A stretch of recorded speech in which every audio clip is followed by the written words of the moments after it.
Hello everyone, welcome back to my YouTube channel MBM GK tricks. उम्मीद करते हैं आप सभी अच्छे होंगे, स्वस्थ होंगे। बहुत ही महत्वपूर्ण ये जानकारी आप सभी कैंडिडेट्स के लिए है।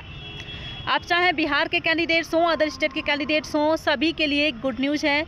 आप लोग जो है कौन कौन आवेदन कर सकते हैं बिहार बीईटी एग्ज़ाम 2025 के बारे में हम यहाँ पर बात कर रहे हैं। पेपर 1 पेपर 2 की तैयारी कैसे करनी है और सिर्फ पीजी पास कैंडिडेट्स असिस्टेंट प्रोफेसर बन सकते हैं। बिल्कुल, पीजी पास कितना परसेंट होना चाहिए? 50%, 45%, पीजी में या फिर 55%? क्या योग्यता है, क्या क्राइटेरिया है, एज लिमिट क्या है, ठीक है, उम्र सीमा क्या है, बीईटी के लिए असिस्टेंट प्रोफेसर के लिए उम्र सीमा क्या है, और यूजी वाले सब्जेक्ट से बीईटी दें या फिर पीजी वाले सब्जेक्ट से बीईटी दें। प्रोफेसर आप किस सब्जेक्ट के बनना चाह रहे हैं, ठीक है, तो उसी हिसाब से आपको बीईटी देना होगा। जो भी क्वेरी हो, जो भी समस्या हो, आप लोग कमेंट्स कर सकते हैं। आवेदन कब से हो रहे हैं और सभी विषय की संपूर्ण जानकारी आपको बताने वाले हैं। चैनल पर पहली बार आए हैं, चैनल को सब्सक्राइब और वीडियो को लाइक शेयर जरूर करना। आने वाली हर अपडेट आप सभी को चैनल के माध्यम से मिलेगी। बहुत दिनों से आप सुन रहे हैं बीईटी कब होगा, बीईटी कब होगा, तो फाइनली एक लेटेस्ट अपडेट आई है। जी हाँ, आप लोग जो है कहीं का भी कैंडिडेट्स हो, बिहार में असिस्टेंट प्रोफेसर बन सकता है। और देखिए, सबसे पहले आपको बीईटी पास करना होगा। सबसे पहले आप लोगों को बीईटी पास करना होगा। और यहाँ पर जो भी आपको जानकारी दे रहे हैं, आपको कहीं भी ये जानकारी देखने को नहीं मिली होगी। अब तक आप लोगों ने बहुत जगह जानकारी देखी होगी, कहीं भी एक सटीक जानकारी आपको नहीं मिली होगी।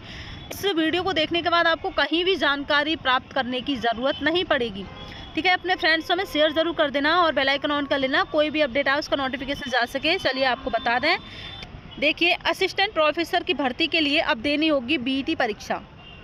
सिलेबस क्या होगा, क्योंकि आपको बताया था कि जो सिलेबस है वो तैयार किया जा रहा है और यूजीसी नेट की तर्ज पर ही सिलेबस जो है आप लोगों का बनेगा, ठीक है। तो फाइनली आप लोग जो है सिलेबस जान सकेंगे इस वीडियो के माध्यम से। एंड देखिए, बीईटी एग्जाम बिहार के विश्वविद्यालय में असिस्टेंट प्रोफेसर की नियुक्ति अब राज्य स्तर की परीक्षा के आधार पर की जाएगी। यूजीसी नेट की तर्ज पर बिहार में असिस्टेंट प्रोफेसर के लिए बिहार पात्रता परीक्षा बीईटी का आयोजन होगा। बिहार पात्रता परीक्षा के लिए आवेदन फरवरी अंतिम सप्ताह में लिए जाने की प्रबल संभावना बनी हुई है। योग्यता रखने वाले अभ्यर्थी जल्द ही बिहार पात्रता परीक्षा के लिए आवेदन कर पाएंगे, ठीक है। ये तो आप समझ रहे हैं कि आखिरकार नोटिफिकेशन कब जारी किया जाएगा, ये आपको बता दिया गया है नोटिफिकेशन आपका कब आएगा। लेकिन इससे पहले आपको ये जानना है कि तैयारी कैसे करनी है। ऑल सब्जेक्ट की यहाँ पर जानकारी बताने वाले हैं, सिलेबस क्या रहने वाला है, पैटर्न क्या रहने वाला है, अच्छे से जानकारी समझ लेना, ठीक है। तो यहाँ पर हम आपको जो भी जानकारी बता रहे हैं बहुत महत्वपूर्ण है। देखिए, यहाँ पर आप लोग देख पा रहे होंगे, ठीक है, आपका जो है बीईटी कौन कैंडिडेट्स दे पाएगा? पीजी, ठीक है। पीजी आप चाहे पीजी कर रहे हैं, ठीक है, पीजी चाहे आप कर रहे हैं या आपने पीजी कर चुके हैं, या आप जो है पीजी फर्स्ट ईयर में हैं, चाहे आप पीजी लास्ट ईयर में हैं, ठीक है। लेकिन आपका जो परसेंट होना चाहिए, सभी का आपको यहाँ पर बता रहे हैं, चाहे आप बिहार के कैंडिडेट्स हों, चाहे आप बाहरी कैंडिडेट्स हों, ठीक है। तो आपका जो बाहरी कैंडिडेट्स हैं उनका 55% होना चाहिए पीजी में। किसी भी कैटेगरी का कैंडिडेट्स क्यों ना हो, चाहे आप यूआर हो, ठीक है, चाहे आप यूआर हो, ओबीसी हो, एससी हो, एसटी हो, कोई भी कैटेगरी हो, ईडब्ल्यूएस हो, आपका 55% पीजी में होना चाहिए, ठीक है। यहाँ तक आप लोग समझ चुके हैं। अब यहाँ पर बिहार कैंडिडेट्स के लिए बता दें, आपका जो है पीजी में यूआर कैंडिडेट्स 55% होना चाहिए, ठीक है, 55% होना चाहिए। अगर आप आरक्षण कैटेगरी से हैं तो आपका 50% होना चाहिए, ठीक है, 50% होना चाहिए। ये सिर्फ और सिर्फ है 50% की जो बात यहाँ पर हो रही है वो सिर्फ और सिर्फ बिहार कैंडिडेट्स के लिए है, अदर स्टेट के कैंडिडेट्स के लिए नहीं है, ठीक। यहाँ तक कोई भी समस्या हो आप लोग जो है बता सकते हैं। और यहाँ पर देखिए, छूट है किसके लिए? पीडब्ल्यूडी, ठीक है, तो 50% होना चाहिए। बाकी हमने आपको बता दिया, यहाँ पर सिर्फ यूआर कैंडिडेट्स के लिए 55% है, ठीक है। चलिए, एंड यहाँ पर देखिए, मास्टर डिग्री होनी चाहिए आपके पास, आपने कुछ भी किया हो, एमकॉम किया हो, ठीक है, चाहे आपने एमएससी किया हो, एमए किया हो, ठीक, मास्टर डिग्री होनी चाहिए आपने, और एमएड किया हो, ठीक है, सभी जो है बीईटी दे पाएंगे। इसका पर्पज़ क्या है? देखिए, बिहार में असिस्टेंट प्रोफेसर की 4261 जो है पदों पर बहाली आ रही है बिहार में असिस्टेंट प्रोफेसर के लिए। लेकिन इससे पहले क्या है, आपको बीईटी देना पड़ेगा, ठीक है। इससे पहले आपको बीईटी देना पड़ेगा।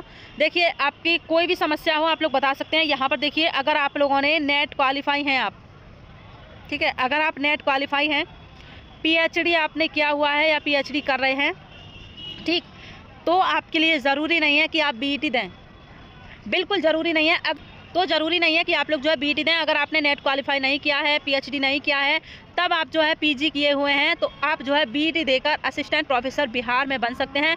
बीईटी देने के बाद आपका एक और प्रोसेस ये है कि आपको जो 4261 पदों पर असिस्टेंट प्रोफेसर के लिए बहाली आ रही है, उसके लिए आप लोग आवेदन करेंगे, फिर आप जो है परीक्षा पास करेंगे, ठीक है। तो ये आपका पूरा क्राइटेरिया है यहाँ पर, ठीक। यहाँ पर जान लीजिए, एक आपका पेपर 1 सिलेबस पैटर्न सब कुछ आपको बताने वाले हैं, थोड़ा सा धैर्य बनाए रखना।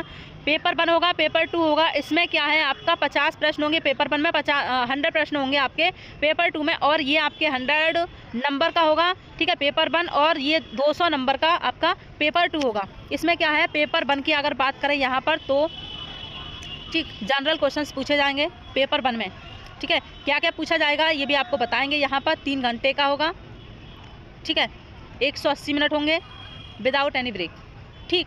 एंड यहाँ पर देखिए क्या है, आपका जो सब्जेक्ट है, ठीक है, आप जिस सब्जेक्ट से आप बीईटी देंगे, ठीक, आप जिस सब्जेक्ट से बीईटी देंगे उसकी आपको तैयारी करनी है, ठीक है। कैसे तैयारी करनी है, क्या सिलेबस है, सिलेबस आपको कैसे प्राप्त होगा, ठीक, ये भी आप लोग जान लेना।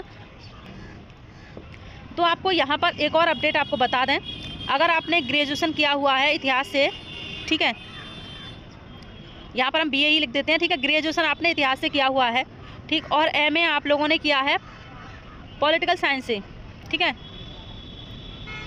पॉलिटी से आपने जो है एमए किया है, तो इससे कोई फ़र्क नहीं पड़ता कि आपने पीजी किस सब्जेक्ट से किया है, ठीक है। 55% आपका होना चाहिए पीजी में, और अगर आप बिहार के कैंडिडेट्स हैं, आरक्षित कैटेगरी से हैं, तो आपका 50% होना चाहिए। लेकिन आप जिस सब्जेक्ट से बीईटी देंगे, समझिए यहाँ पर क्या कहना चाह रहे हैं, जिस सब्जेक्ट से आप जो है बीईटी देंगे उसी सब्जेक्ट के आप असिस्टेंट प्रोफेसर बनेंगे, ठीक है। ऐसा नहीं है कि आपने पॉलिटी से एमए किया, पॉलिटी से तो आपको जो है बीईटी पॉलिटी से ही देना होगा, बिल्कुल नहीं, आप लोग जो है इतिहास से दे सकेंगे, ठीक है। ये जानकारी आपको समझ आ गई होगी। अब आपको यहाँ पर बता दें, यहाँ तक कोई समस्या हो आप बता सकते हैं। ये तो मैंने आपको यहाँ बता दिया है ग्रेजुएशन की सब्जेक्ट, अगर कोई भी, अगर आपने किसी भी सब्जेक्ट से किया है, ठीक है, और पोस्ट ग्रेजुएशन की, और ये अभी जो है यूजीसी की नई गाइडलाइंस के अनुसार आपको बताया जा रहा है, चाहे कोई भी विषय से आपने स्नातकोत्तर किया हो, जिस विषय से बिहार पात्रता परीक्षा बीईटी देंगे उसी के प्रोफेसर बनेंगे, ठीक है।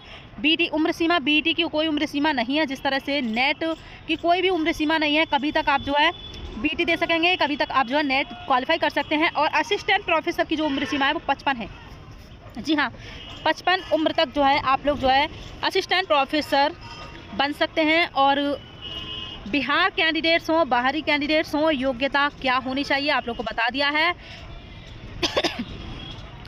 52 विषयों में आपका जो है भर्ती होने वाली है। 4261 पदों पर असिस्टेंट प्रोफेसर की वैकेंसी आने वाली है। पेपर 1 की बात करें तो नेट, बिल्कुल नेट का आप लोग जो है डाउनलोड कर लेना, वही आपका पैटर्न है। यहाँ पर टॉपिक बात करें पेपर 1 की, ठीक है, पेपर 1 का आप लोग जो है देख लीजिए, ये आपका सिलेबस है। टीचिंग एप्टीट्यूड, ठीक है, reading comprehension and logical reasoning, research aptitude, ठीक है, तो ये आप लोग देख सकते हैं। कम्युनिकेशन रीजनिंग, ठीक, ये आप लोग का पेपर 1 के लिए हमने यहाँ पर बताया है।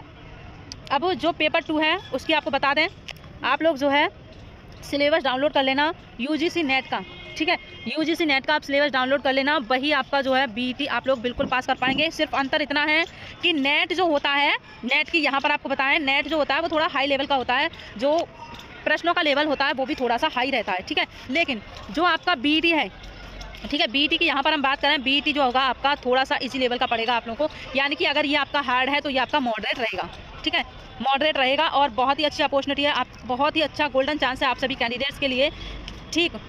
और यहाँ पर आपको बता दें, इसका जो नोटिफिकेशन है बीईटी का 20 फरवरी के बाद आपको देखने को मिलेगा, ठीक है, 20 फरवरी के बाद आपको बीईटी का नोटिफिकेशन देखने को मिलेगा, ठीक है। मिलते हैं किसी नेक्स्ट अपडेट के साथ, तब तक के लिए बाय बाय, जय हिंद।